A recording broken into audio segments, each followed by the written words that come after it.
Brought to you by V-Guard.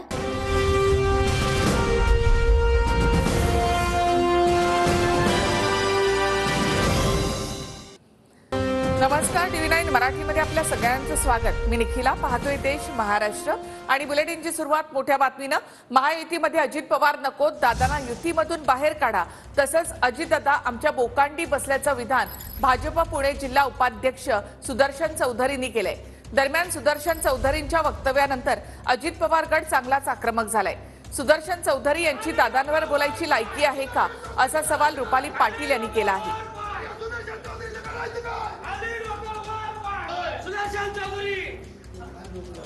या सुदर्शन चौधरीचं करायचं काय? या सुदर्शन चौधरीचं करायचं काय? या सुदर्शन चौधरीचं करायचं काय? तर सुदर्शन चौधरी यांच्या विधानानंतर अजित पवार गट आक्रमक झालेला आहे आणि त्यांनी सुदर्शन चौधरी यांच्या कार्यालयावर धडक दिली. तर पुणे पोलिसांनी अजित पवारांच्या कार्यकर्त्यांना त्यानंतर आता ताब्यात घेतलेलं आहे. पण आता इथून पुढे तुम्हाला सल्ला, जर कार्यकर्त्यांचं मन काय सांगते आणि खरं जर निर्णय घेणार असेल तर अजितदादाला महायुतीतून बाहेर काढा. अन्याय केलाय त्यांनी सुभाष बापूंवर, अन्याय केलाय राहुल दादांवर, अन्याय केलाय योगेश अण्णांवर. अरे मंत्री झाली असती तिघे लोक, आपली महामंडळ मिळलं असतं अनेक लोकांना. अजितदादा येऊन आमचे आबासाहेब सोनवणे शामगावडे डिप्युटीचा निधी मागायला गेले आणि अजितदादा म्हणले तुमचा काय संबंध आहे, आम्ही 10% निधी देणार. अरे नको आपल्याला सत्ता ही पुढची विधानसभेची, पण अजितदादा असेल तर पाहिजे का सत्ता आपल्याला पुणे जिल्ह्यातल्या कार्यकर्त्यांना? बापू, पुणे जिल्हा आणि सोलापूरची तीच परिस्थिती. तुम्हाला तर पालकमंत्री काय दुसराच मिळालेला आतापर्यंत. स्वाभिमानी नेतृत्व या पुणे जिल्ह्याला मिळत नाहीये. पुणे जिल्ह्यातल्या लोकांचं हाल झालेले आहे. ज्या राष्ट्रवादीशी गेले 10 वर्षापासून आम्ही विरोध करतोय, ती राष्ट्रवादीचे अजितदादा तुम्ही आमच्या बोकांडी दिले आणि अक्षरशः कार्यकर्ते आज भीतीच्या वातावरणामध्ये. कशासाठी घेतलंय? भारतीय जनता पार्टीच्या बूथ लेवलच्या कार्यकर्त्यापासून तर तालुक्यातल्या प्रत्येक कार्यकर्त्याची इच्छा आहे महायुतीमध्ये अजितदादा असतील आणि जर विधानसभेला जर आपली सत्ता द्यायची असेल तर ती सत्ता कार्यकर्त्यांना आपल्याला आता नकोय. काय करायचं? अजितदादासाठी सत्ता द्यायची, तिथं त्यांनी पालकमंत्री होते, तिथं बॉस व्हायचं, तिथं आदेश द्यायचे आणि भारतीय जनता पार्टीच्या कार्यकर्त्यांना चिरडण्याचं काम करायचे. बकवास ती सत्ता आम्हाला नकोय. होऊ दे ना तुम्ही पालकमंत्री सोलापूरचे, होऊ दे रामदादा पालकमंत्री पुण्याचे. आणि त्यांनी पक्ष वाढवलाय. कार्यकर्त्यांच्या आंदोलनाच्या आमच्यावर 20 बिलाच्या विरोधात आम्ही आंदोलन केले, त्याचे गुन्हे आमच्यावर दाखल आहेत. रस्ता रोको आम्ही अनेक वेळा केलाय. आमचे संदीप बाप्पा मोंडवे अनेक कार्यकर्ते या ठिकाणी भांडत असतात, लढत असतात. मुख्यमंत्र्यांबद्दल बोलण्याची लायकी सुदर्शन चौधरीची नाही. भाजपला विनंती करायची, वरिष्ठ जे नेते आहेत, बावनकुळे साहेब आहेत, फडणवीस साहेब आहेत, जे वरिष्ठ नेते आहेत, की तुमच्या पक्षामध्ये असलेले हे वाचाळ पदाधिकारी तुम्ही थांबवणार आहात की नाही, त्यांच्यावर कारवाई करणार आहात की नाही. फुलांना हे कळलं नाही का की महायुतीतल्या एका नेत्यांवर आपल्याच पक्षाचा गल्लीतला कोणीतरी कार्यकर्ता बोलतो आणि त्याचा विरोध करावा म्हणून त्याने विरोध करायला पाहिजे होता. ते का केला नाही हाच तर प्रश्न आहे ना माझा, की एवढ्या मोठ्या नेत्यावर कोणी उठसूट टीका करतं कोणी बोलत नसेल तर हा प्रश्न आहे. आणि मग याच्यावर जर शिस्तभंगाची कारवाई वगैरे होत असेल तर आता ती स्वीकारली पाहिजे. दादांबद्दल कुठलाही छोटा एखादा कार्यकर्ता कधी बोलत नव्हता, कारण का दादांचा एक वेगळा दरारा असायचा. पण दरारा कधी होता? जेव्हा ते साहेबांबरोबर होते, विचाराबरोबर होते. आणि दुर्दैव असं की भाजपचे छोटे कार्यकर्ते सुद्धा दादांबद्दल, ते सुद्धा दादांना वेगळं करा, भाजपबरोबर घेऊ नका, असे जर भाजपचे कार्यकर्ते सांगत असतील तर मग मला अतिशय दादांबद्दल वाईट वाटतं.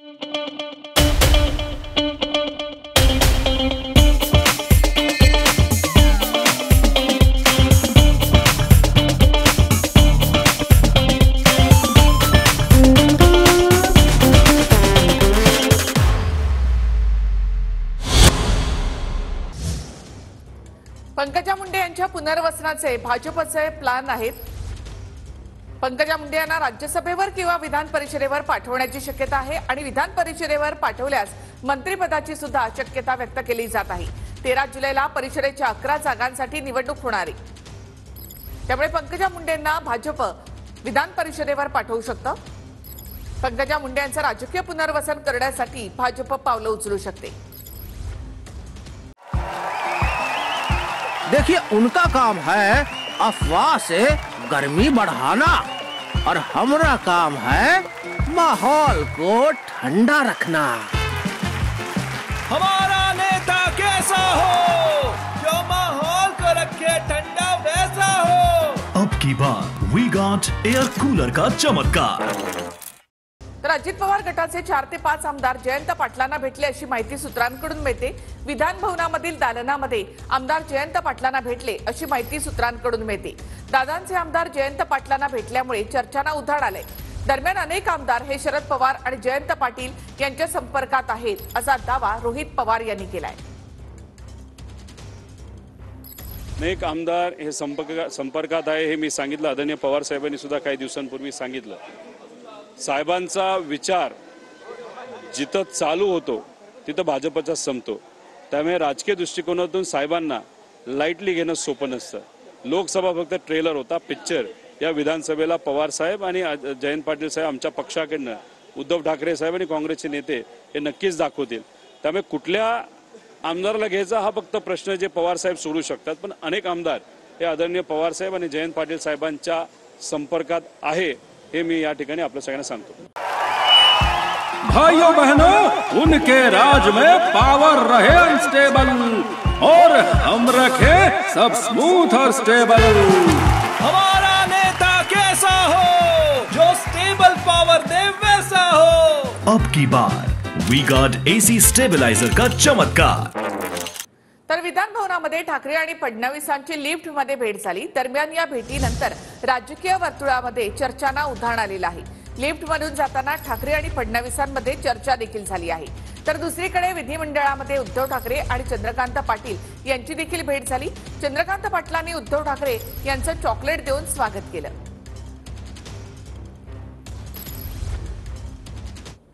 देवेंद्र फडणवीस दरेकर सभागृहात जाण्यासाठी लिफ्ट जवळ उभे होते. त्याच लिफ्ट जवळ उद्धव ठाकरे, मिलिंद नार्वेकर आले. दरेकर लिफ्टमध्ये शिरले तेव्हा ठाकरे म्हणाले, याला आधी बाहेर काढा.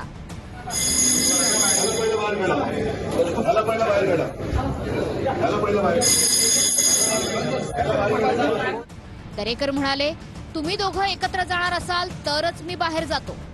तुमच्यातला संवाद मी बाहेर सांगणार नाही असंही दरेकर म्हणाले. ठाकरे दरेकरांना म्हणाले, आधी तू बाहेर ये. तर माझं ओठावर एक आणि पोटात एक असं नसतं. दरेकरांनी हे मिश्किल वक्तव्यही केलं. मी देखील सोबत येतो असं दरेकर ठाकरेंना म्हणाले. या संभाषणानंतर ठाकरे, फडणवीस, दरेकर आणि नार्वेकर एकत्रच लिफ्टमधून गेले. लिफ्टमधून बाहेर पडल्यानंतर ठाकरे आणि फडणवीस वेगवेगळ्या दिशेने गेले. मात्र लिफ्टच्या बाहेर असणाऱ्यांनी विचार करावा असं सूचक वक्तव्य ठाकरेंनी केलं.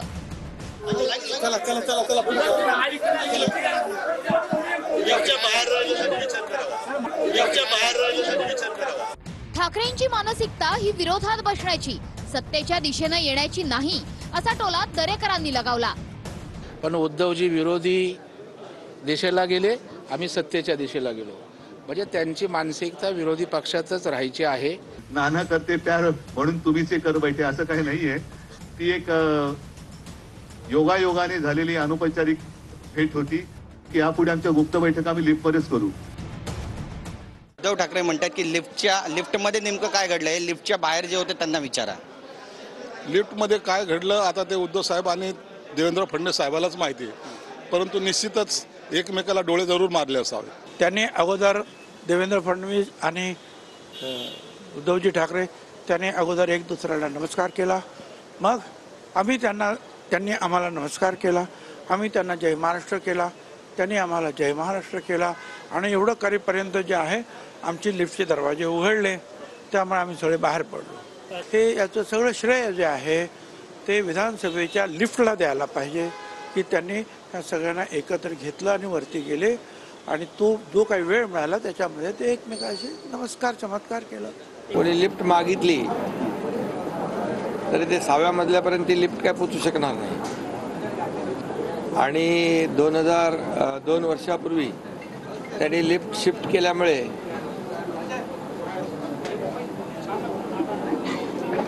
काँग्रेसच्या लिफ्टमध्ये गेल्यामुळे आम्ही जनतेच्या लिफ्टमध्ये आलो. महाराष्ट्रातल्या जनतेला जी त्यांच्या मनातलं सरकार आम्ही स्थापन केलं सांगण्याचा उद्देश. उनका बैकअप सिर्फ कल तक और हमारा चांद तक. हमारा नेता कैसा हो जो नॉन स्टॉप बैकअप दे वैसा हो. अब की बार V-Guard smart inverter battery का चमत्कार. अंबादास दानवे यांच्या केबिनमध्ये चंद्रकांत पाटील आणि उद्धव ठाकरे यांची भेट झाली. दरम्यान यावेळी अनिल परब यांना ॲडव्हान्समध्ये शुभेच्छा देतोय असं चंद्रकांत पाटलांनी म्हटलं. तर या भेटीनंतर बाहेर आल्यावर चंद्रकांत पाटलांनी सारवासारव केली. अधिवेशनासाठी ॲडव्हान्स शुभेच्छा दिल्या असं चंद्रकांत पाटील म्हणाले.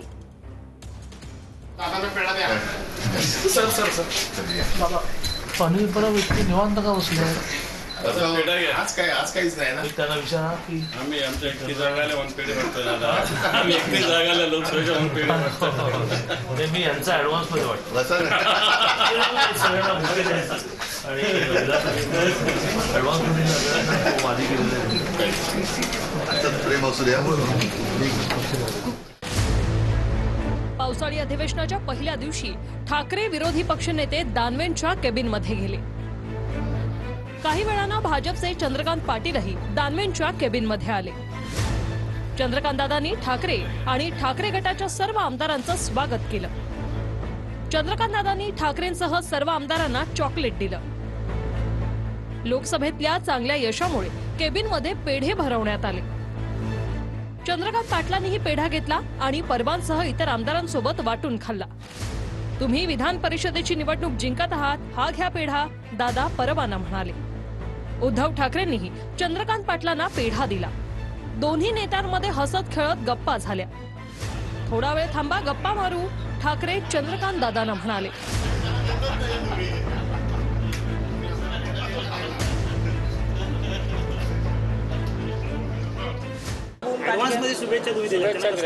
कोणाला मी त्यांना पेढा दिला आणि पेढा देण्याच्या बरोबर असं म्हटलं की अधिवेशनाच्या शुभेच्छा. अधिवेशनाच्या शुभेच्छा आपण सगळ्यांना एकमेकाला देतो ना. अंबादास दानवेंच्या केबिनमध्ये उद्धवजी भेटले, त्यामुळे मी उद्धवजींनाही बुके दिला, कारण अंबादासजींना बुके दिला त्यांना दिला पाहिजे. कॅडबरी दोघांना दिली. तेवढ्यात अंबादासजींनी मी कॅडबरी दिल्यामुळे पेढे दिले. मग मी शुगर पेशंट असल्यामुळे तो पेढा नेहमी वाटतो. जवळ अनिल परब होते, त्यांनाही पेढा दिला. मुलींच्या मोफत शिक्षणाबद्दल जे काही आश्वासन दिलं होतं चंद्रकांत दादांनी, आज मला चॉकलेट देऊन गेले ते. तसेच ते योजनेचं चॉकलेट त्यांनी दिलं होतं जे पोकळ ठरलं. हे आता योजनेची चॉकलेट देऊ नका, कारण लोकांची सहनशक्ती आता जवळपास संपलेली आहे. कालच्या लोकसभेच्या निकालातून त्यांना जरी कळलं नसेल तरी आम्हाला कळलेलं आहे. जनता आता भोडी राहिलेली नाहीये की कोणी यावं आणि गाजर दाखवून आपलं काम करून घ्यायचं. तर या गोष्टी आता जुन्या झालेल्या आहेत. विधान परिषदेवर 11 पैकी 9 जागांवर महायुती उमेदवार देणार आहे. भाजप 5, शिंदे गट आणि अजित पवार गट 2 उमेदवार देणार अशी माहिती सूत्रांकडून मिळते. भाजपकडून पंकजा मुंडे, चित्रा वाघ यांच्या नावाची चर्चा आहे. शिंदे गटाकडून नीलम गोरे आणि भावना गवळी यांच्या नावाची चर्चा आहे. तर विधान परिषदेसाठी सध्या या नावांची चर्चा आहे. भाजपकडून पंकजा मुंडे, चित्रा वाघ, विश्वास पाठक, विक्रांत पाटील आणि महादेव जानकर यांच्या नावाची चर्चा आहे.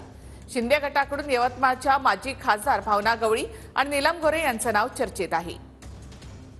तर अजित पवार गटाकडून राजेश विटेकर आणि संजय दौंड यांच्या नावाची चर्चा आहे. काँग्रेसकडून नसीम खान, संध्या सव्वालाखे आणि मुझफ्फर हुसेन यांच्या नावाची चर्चा आहे. राज्याच्या मंत्रिमंडळाचा विस्तार अधिवेशनानंतर होण्याची शक्यता आहे. विस्तारासाठी शिंदे अधिवेशनानंतर दिल्लीला जाणार अशी माहिती सूत्रांकडून मिळते. मंत्रिमंडळामध्ये 14 नवीन मंत्र्यांच्या समावेशाची शक्यता आहे. शिंदे गटाला 4, अजित पवार गटाला 2 मंत्रिपदं मिळण्याची शक्यता आहे. भाजपला 6 ते 8 मंत्रिपदं मिळण्याची शक्यता आहे. तर मंत्रिमंडळ विस्ताराची अधिवेशनानंतर शक्यता. अधिवेशनानंतर मुख्यमंत्री शिंदे दिल्लीला जाणार अशी माहिती सूत्रांकडून मिळते. दिल्लीमध्ये ठरणार मंत्रिमंडळ विस्ताराचा मुहूर्त. अजित पवार गटाला 2 राज्यमंत्रीपदं मिळण्याची शक्यता आहे. शिवसेना शिंदे गटाला 2 कॅबिनेट तर 2 राज्यमंत्रीपदं मिळण्याची शक्यता. उर्वरित 6 ते 8 मंत्री भाजपच्या वाट्याला येणार अशी माहिती सूत्रांकडून मिळते. मंत्रिमंडळ विस्तारासाठी शिंदे आणि अजितदादा आग्रही असल्याचंही कळतं. अधिवेशनानंतर दिल्लीमधून हिरवा कंदील मिळणार अशी माहिती सूत्रांकडून मिळते. नवीन 14 मंत्र्यांचा समावेश होण्याची शक्यता आहे.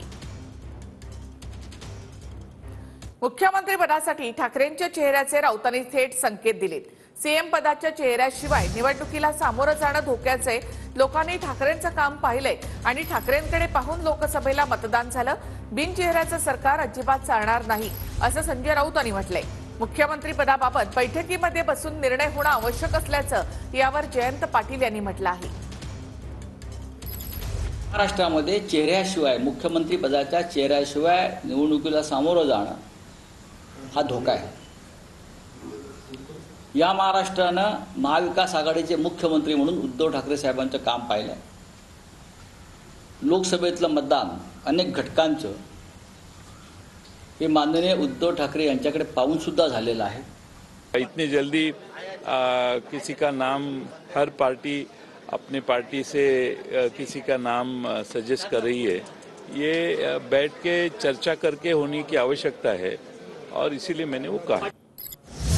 बीडमध्ये पंकजा मुंडे समर्थकांनी कुंडलिक खांडे यांचं ऑफिस फोडलेलं आहे. शिंदे गटाच्या जिल्हा प्रमुखाचं ऑफिस मुंडे समर्थकांनी फोडलं. व्हायरल ऑडिओ क्लिप नंतर मुंडे समर्थक आक्रमक झाले. दरम्यान 376 बूथवर बजरंग सोनावणेंना मदत केली असं कुंडलिक खांडे यांनी म्हटलंय. मी पहिल्यांदाच पंकजा मुंडेंना धोका दिला असं कुंडलिक खांडे या ऑडिओ क्लिपमध्ये म्हणतायत. पवार गटाचे शिवराज बांगर आणि शिंदे गटाचे कुंडलिक खांडे यांची ही ऑडिओ क्लिप सध्या व्हायरल झाली आहे. बीडमध्ये शिंदे गटाच्या नेत्यांनी शरद पवार गटाला मदत केली असं या क्लिपमध्ये व्हायरल झालेलं आहे. आणि आता महत्त्वाच्या बातम्या आपण पाहूया. महाराष्ट्राच्या विधानसभेसाठी भाजपची जोरदार तयारी. भूपेंद्र यादव आणि अश्विनी वैष्णव उद्यापासून 2 दिवसांच्या मुंबई दौऱ्यावर. उद्या भाजपच्या कोअर कमिटीची फडणवीसांच्या निवासस्थानी बैठक. शेतकरी आत्महत्या करतात आणि अमावास्या पौर्णिमेला शिंदे पंचतारांकित शेती करायला जातात. उद्धव ठाकरेंचा मुख्यमंत्री शिंदे यांच्यावर हल्लाबोल. लंडनच्या पंचतारांकित हॉटेलपेक्षा पंचतारांकित शेती बरी. ठाकरेंना शेतातली फळं पाठवणार एकनाथ शिंदे यांचं ठाकरेंना प्रत्युत्तर. पेपरफुटीवर मोदींनी बोलावं, फडणवीस काय बोलतायत. ठाकरे सीएम असताना सर्वाधिक पेपरफुटी झाली या देवेंद्र फडणवीसांच्या आरोपावर संजय राऊतांचा पलटवार. लाडकी बहीणप्रमाणे लाडका भाऊ योजना आणा, मात्र मुनगंटीवारांना त्याची जबाबदारी देऊ नका. ठाकरेंचा टोला. तर बोलणाऱ्यांचे भाऊ कुठे आहेत. शिंदेंचं ठाकरेंना प्रत्युत्तर. उद्धव ठाकरे हे टोमणे मास्टर. आम्ही पुन्हा एकत्र येऊ शकत नाहीत. राजकारणातली सभ्यता म्हणून चॉकलेट दिलं. सुधीर मुनगंटीवार यांचं प्रत्युत्तर. प्रदेशाध्यक्ष सुनील तटकरेंकडून अजित पवार गटाच्या सर्व प्रवक्त्यांना नोटीस. महायुतीमध्ये समन्वय ठेवा. तटकरेंकडून प्रवक्त्यांना सूचना. मराठा आरक्षणासंदर्भात हायकोर्टामध्ये आजचा युक्तिवाद संपला. राज्य मागासवर्ग आयोगाला प्रतिवादी बनू देणार नाही. मराठा आरक्षणाबाबत याचिकेवर राज्य सरकारची हायकोर्टामध्ये ठाम भूमिका. तर पुढील आठवड्यामध्ये दोन्ही बाजूंचा युक्तिवाद सुरू राहणार. सीएम पदाच्या चेहऱ्याशिवाय निवडणुकीला सामोरं जाणं धोक्याचं. ठाकरेंकडे पाहून लोकसभेला मतदान. मुख्यमंत्री पदासाठी ठाकरेंच्या चेहऱ्याचे राऊतांचे थेट संकेत. त्यामध्ये चेहऱ्याशिवाय, मुख्यमंत्री पदाच्या चेहऱ्याशिवाय निवडणुकीला सामोरं जाणं हा धोका आहे. पण बिन चेहऱ्यांचं महाविकास आघाडी किंवा बिन चेहऱ्याचं सरकार हे अजिबात चालणार नाही. मुख्यमंत्री पदाबाबत बैठकीमध्ये बसून निर्णय होणं आवश्यक. संजय राऊतांच्या विधानावर जयंत पाटील यांची प्रतिक्रिया. किसी का नाम हर पार्टी अपने पार्टी से किसी का नाम सजेस्ट कर रही है, ये बैठ के चर्चा करके होने की आवश्यकता है और इसीलिए मैंने वो कहा. पेपर लीक होतोय आणि राम मंदिर सुद्धा लीक होतंय तरीही सरकारला लाज लज्जा नाही. उद्धव ठाकरे यांचा सरकारवर हल्लाबोल. विधान परिषद निवडणुकीमध्ये भाजपच्या माजी आमदाराचा प्रताप. 8वी पास नरेंद्र मेहतांकडून मतदान. सोशल मीडियावर पोस्ट व्हायरल. आणि एक महत्त्वाची बातमी. चंद्रकांत पाटलांना विद्यार्थिनी आणि महिला पोस्टाने आता बदाम पाठवणार आहेत. महिलांना मोफत शिक्षण घोषणेची आठवण करून देण्यासाठी हे बदाम पाठवले जाणार आहेत. लोकसभा निवडणुकांच्या आधी चंद्रकांत पाटलांनी ही घोषणा केली होती. या घोषणेची आठवण या विद्यार्थिनींकडून करून दिली जाते. भाजपने मेहता पॅटर्ननेच लोकसभेच्या 70 ते 80 जागा जिंकल्या. नरेंद्र मेहतांच्या मतदानाच्या पोस्टवरून राऊतांचा भाजपवर निशाणा. यंत्रणा ताब्यात घेणं, बोगस मतदान, ईव्हीएम घोटाळे आणि हे जे नरेंद्र मेहता पॅटर्न, बरं का, नरेंद्र मेहता पॅटर्न या पद्धतीनं या निवडणुका त्यांनी लोकसभेच्या किमान 70 ते 80 जागा जिंकल्या असं मी वारंवार. सलग तिसऱ्या दिवशी पुणे महापालिकेची तोडक कारवाई. पुण्यातील कल्याणी नगर परिसरातील कप्पा बारच्या अनधिकृत बांधकामावर कारवाई. 2 दिवसात एकूण 92,000 चौरस फूट अनधिकृत बांधकामांवर हातोडा. मीरा भाईंदरमध्ये अवैध बारवर कारवाई. मुख्यमंत्री शिंदेंच्या निर्देशानुसार अवैध बारवर बुलडोझर. पुण्यापाठोपाठ ठाणे आणि मीरा भाईंदरमध्ये कारवाई.